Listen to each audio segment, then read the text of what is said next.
Angin sore menyapu lembut dedaunan kering di pinggir kali. Sebuah gubuk reot berdiri di sana, terbuat dari papan bekas yang sudah bolong di sana-sini. Atapnya dari seng berkarat yang bocor tiap kali hujan turun. Di dalam gubuk itu, tinggal sepasang suami istri bernama Raka dan Siti. Mereka sudah menikah lebih dari 5 tahun, tapi belum juga dikaruniai anak kandung. Bukan berarti mereka tidak berusaha, sudah ke dokter, sudah mencoba pengobatan herbal, bahkan berdoa siang malam. Namun hasilnya tetap nihil. Meski begitu, mereka tetap tegar. Raka mencari nafkah sebagai buruh serabutan, kadang kuli bangunan, kadang ojek kayu, kadang membantu di pasar. Sementara Siti bekerja mencuci pakaian tetangga yang sedikit lebih berada. Suatu malam, hujan deras mengguyur deras sekali. Angin kencang membuat dinding papan rumah mereka berderit. Siti menyalakan pelita kecil, lalu tiba-tiba terdengar suara tangisan bayi dari luar rumah. "Bang, dengar nggak?" Siti menghentikan langkah. Raka menajamkan telinga. Tangisan itu jelas, lirih, dan memelas. Mereka bergegas keluar, menembus derasnya hujan, dan menemukan sebuah keranjang kecil tergeletak di bawah pohon pisang. Di dalamnya, seorang bayi mungil terbungkus kain tipis yang sudah basah kuyup. "Ya Allah, siapa yang tega membuang bayi sekecil ini?" ujar Siti, matanya berkaca-kaca. Raka mengangkat bayi itu dengan hati-hati. Bayi itu masih merah, namun wajahnya cantik, bersih, dan entah kenapa memancarkan keteduhan. Tanpa banyak pikir, mereka membawa bayi itu masuk ke rumah.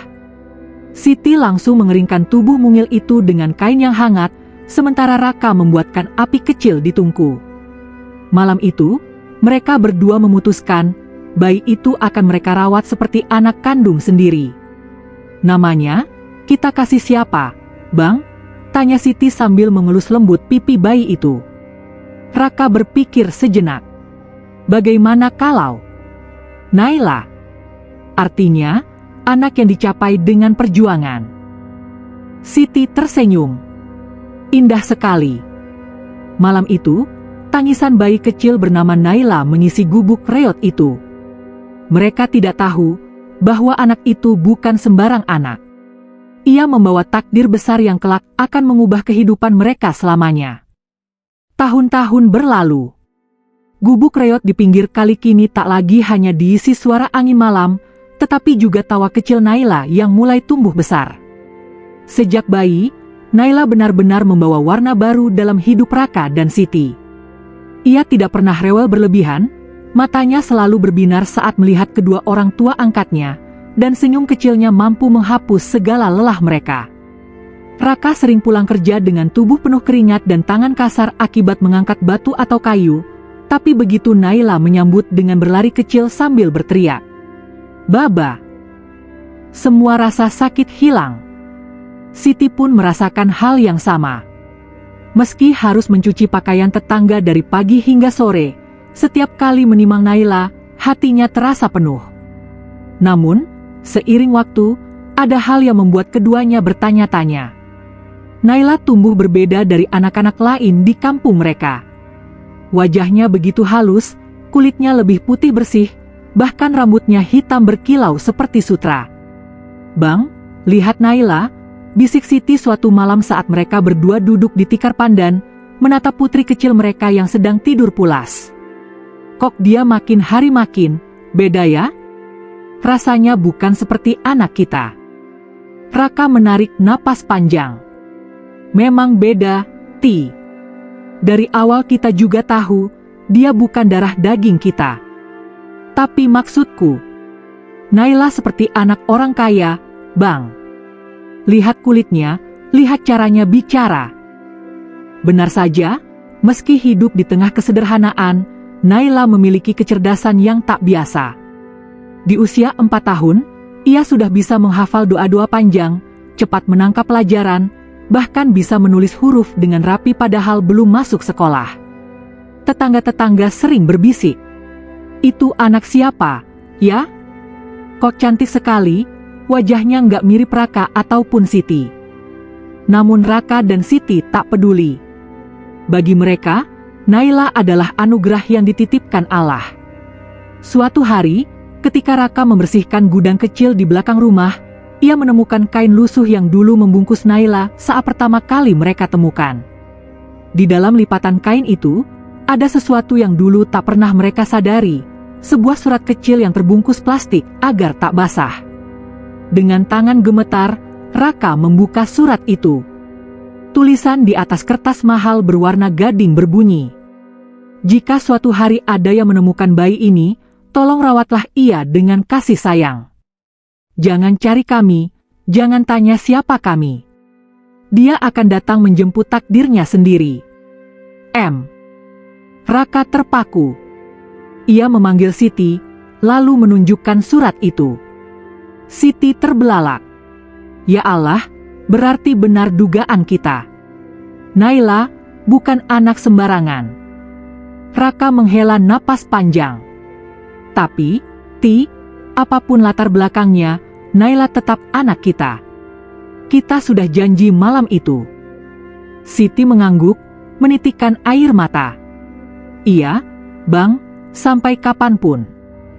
Mereka memutuskan merahasiakan surat itu. Naila tidak boleh tahu. Dunia luar pun tidak boleh tahu. Mereka takut jika suatu hari ada yang datang untuk mengambil putri kecil itu. Namun takdir tidak bisa mereka elakkan. Jalan panjang sudah menunggu. Waktu berjalan cepat. Naila kini berusia 8 tahun. Rambutnya panjang terurai, wajahnya makin cantik, dan kecerdasannya makin menonjol. Meski hidup miskin, Raka dan Siti bertekad keras menyekolahkannya. Uang hasil kerja serabutan Raka dan cucian pakaian Siti tak pernah cukup, tapi mereka rela mengurangi makan, rela berhutang pada warung kecil di ujung gang, asalkan Naila bisa duduk di bangku sekolah dasar. Pagi itu, Naila berangkat sekolah dengan seragam putih merah yang sudah dipermak berkali-kali. Siti menjahitnya dari seragam bekas sumbangan tetangga. Meski demikian, Naila tetap memakainya dengan senyum penuh percaya diri. Baba, Mama. Naila janji, Naila mau rajin belajar biar bisa bahagiain Baba sama Mama, katanya sambil mencium tangan kedua orang tuanya. Raka menahan air mata. Belajarlah yang rajin, Nak. Jangan minder, ya. Kaya atau miskin, pintar itu nggak ada bedanya. Di sekolah, Naila langsung mencuri perhatian. Bukan hanya karena wajahnya yang cantik berbeda dengan anak-anak lain di kampung, tapi juga karena kepintarannya. Ia cepat menjawab pertanyaan guru, tulisannya rapi, dan selalu sopan pada semua orang.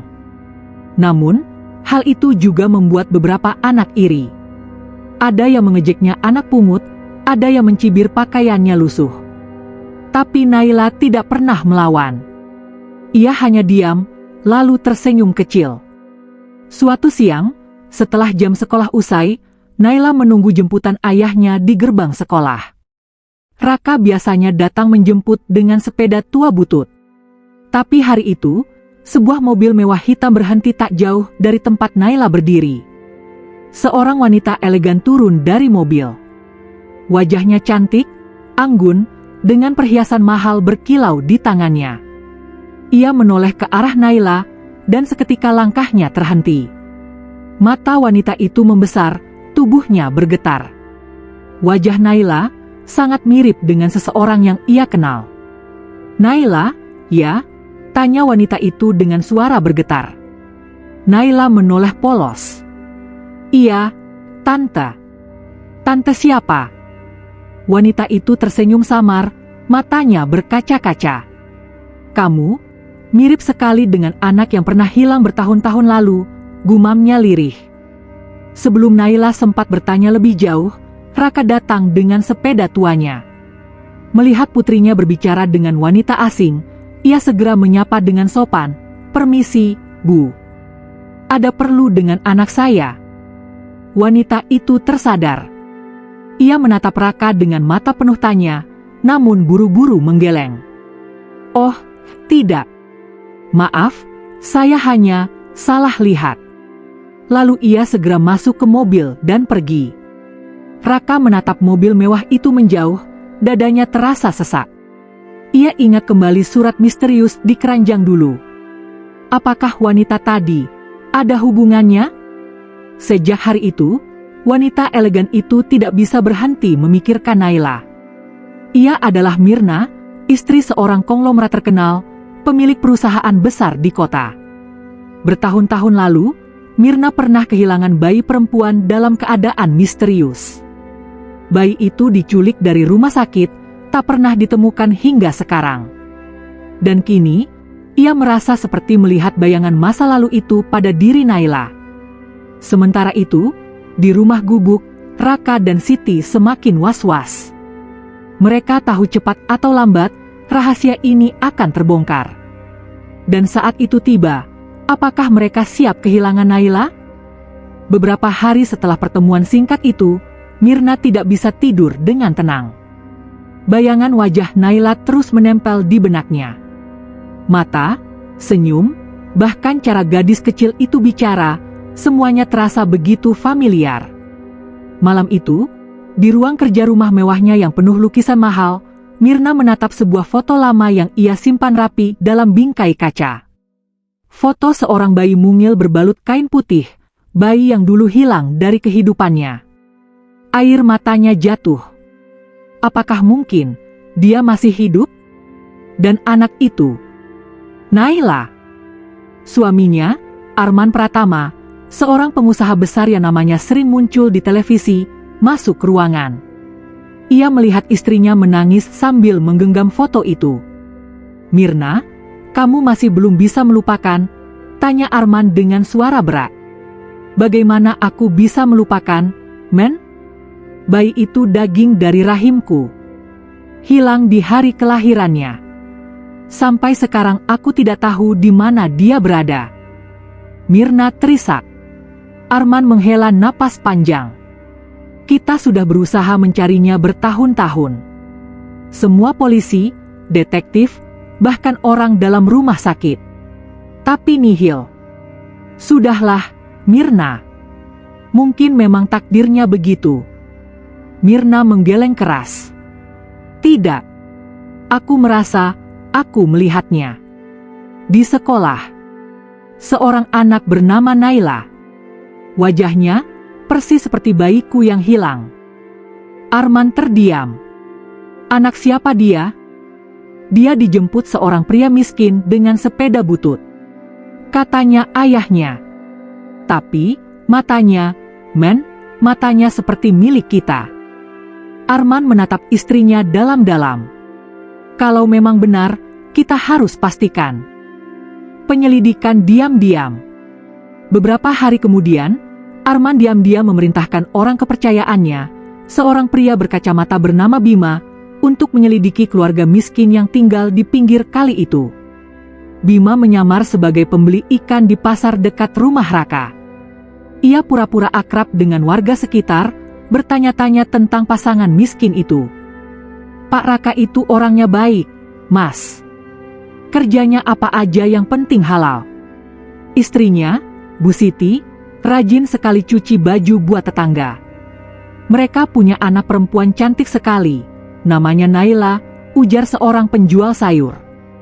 "Anak kandungnya ya, Bu?" pancing Bima. Si penjual sayur menggeleng. Katanya bukan. Dulu bayi itu ditemukan di depan rumahnya, dibuang orang. Tapi mereka rawat sampai sekarang. Bima terbelalak. Jawaban itu cukup baginya. Ia segera melaporkan semua pada Arman. Malam itu, Mirna hampir pingsan mendengar laporan Bima. Air matanya jatuh deras. "Benar, aku tidak salah. Itu pasti anakku. Itu pasti Naila." Namun, Arman justru lebih berhati-hati. "Mir, jangan terburu-buru. Kita belum tahu pasti. Kalau benar dia anak kita, kita harus buktikan dengan tes DNA. Jangan sampai salah ambil anak orang." Mirna mengangguk, meski hatinya sudah meyakini sepenuhnya. Sementara itu, kehidupan Raka dan Siti mulai terusik. Mereka merasa ada orang-orang asing yang diam-diam mengamati rumah mereka. Raka jadi lebih waspada. Suatu malam, ketika Naila sudah tidur, Raka berkata lirih pada istrinya, "Ti, aku takut. Jangan-jangan ada yang mengincar Naila." Siti menatap wajah suaminya dengan cemas. "Bang, apa ini ada hubungannya dengan surat yang dulu kita temukan?" Raka terdiam. Hatinya kacau. Ia tahu cepat atau lambat, rahasia yang selama ini mereka simpan akan terbuka. Dan saat itu tiba, apakah mereka siap kehilangan putri kecil yang sudah mereka besarkan dengan air mata dan peluh? Hari itu sekolah Naila mengadakan acara pentas seni. Semua orang tua diundang untuk menonton. Raka dan Siti, meski dengan pakaian sederhana, datang dengan wajah penuh bangga. Naila tampil membacakan puisi berjudul "Ibu dan Ayahku". Suaranya lantang, ekspresinya menyentuh hati. Banyak penonton terharu, termasuk Raka dan Siti yang menitikkan air mata. Namun di antara kerumunan, sepasang mata lain ikut berkaca-kaca, mata Mirna. Ia datang diam-diam bersama Arman, duduk di barisan belakang. Saat mendengar kata-kata Naila, hatinya serasa ditusuk. "Ibu dan ayah, meski kita miskin, cintamu kaya. Meski rumah kita reot, pelukmu istana." Mirna menangis tersedu-sedu. Ia tak ragu lagi, itu memang anaknya. Usai acara, Mirna menghampiri Naila yang sedang berfoto bersama teman-temannya. "Naila, boleh tante foto sama kamu?" tanyanya sambil menahan getaran suara. Naila tersenyum polos. "Boleh, tante." Mereka pun berfoto bersama. Saat itu, Raka datang dan wajahnya langsung tegang melihat Mirna. Mirna menatap Raka dalam-dalam. "Pak, izinkan saya bicara sebentar." Mereka bertiga pindah ke sudut sekolah yang sepi. Arman ikut bergabung. "Pak Raka, Bu Siti, kami tidak ingin menuduh apa-apa. Tapi kami curiga Naila adalah anak kami yang hilang 8 tahun lalu," ujar Arman tenang namun penuh wibawa. Siti langsung pucat. "Anak hilang?" Mirna mengeluarkan foto bayinya dulu. Wajah bayi itu begitu mirip dengan Naila. Raka menunduk, hatinya bergetar. "Tawaran tes DNA. Kami tidak mau asal klaim," lanjut Arman. "Kami ingin melakukan tes DNA. Jika benar Naila anak kami ingin menebus kesalahan takdir ini. Kami ingin membawanya pulang." Kata-kata itu seperti petir menyambar telinga Raka dan Siti. Membawa pulang? Bagaimana mungkin mereka bisa merelakan? Naila adalah hidup mereka, cahaya di tengah gelap. Siti menangis. "Pak, Naila memang bukan darah daging kami. Kami menemukannya di depan rumah, malam hujan deras. Tapi, kami yang merawatnya, kami yang menimangnya saat sakit, kami yang memberinya makan meski kami lapar, bagaimana kami bisa melepasnya begitu saja?" Mirna ikut menangis. "Saya tahu, Bu. Saya tahu kalian orang baik. Tapi Naila adalah darah daging saya. Saya kehilangan dia sejak lahir, saya tidak bisa hidup tanpa tahu kebenaran ini." Suasana hening, hanya suara tangisan terdengar. Akhirnya, dengan berat hati, Raka berkata, "Baiklah. Tes DNA. Tapi apapun hasilnya, izinkan kami tetap ada di hidup Naila." Arman mengangguk mantap. "Itu janji saya." Hasil yang mengguncang. Beberapa minggu kemudian, hasil tes DNA keluar. Raka dan Siti datang ke rumah sakit dengan perasaan campur aduk. Mirna dan Arman sudah menunggu di ruang dokter. Dokter membuka map hasil tes. Semua menahan napas. Berdasarkan hasil laboratorium, Naila terbukti 99,99% adalah anak kandung dari Bapak Arman dan Ibu Mirna Pratama. Ruangan hening. Mirna langsung menjerit menangis, memeluk Arman. Anakku kembali. Anakku kembali, Men. Sementara itu, Siti terkulai lemas, wajahnya basah air mata. Raka memegang bahu istrinya erat-erat, menahan gejolak batinnya sendiri. Mereka merasa seperti kehilangan jantung mereka. Setelah tenang, Mirna mendekati Raka dan Siti. Ia berlutut di depan mereka, hal yang jarang sekali dilakukan seorang istri konglomerat. Terima kasih sudah menjaga anak kami dengan cinta. Tanpa kalian, mungkin Naila sudah tidak ada di dunia. Saya rela berlutut demi memohon. Tolong izinkan kami membawa Naila pulang. Raka menatap istrinya, lalu menunduk. Bu Mirna, kami sadar Naila bukan milik kami. Tapi, kami mohon, jangan putuskan hubungan kami dengannya. Biarkan kami tetap jadi orang tuanya, meski bukan darah. Arman mengangguk tegas. Saya janji, kalian akan tetap jadi bagian hidup Naila. Namun janji itu lebih sulit ditepati daripada diucapkan.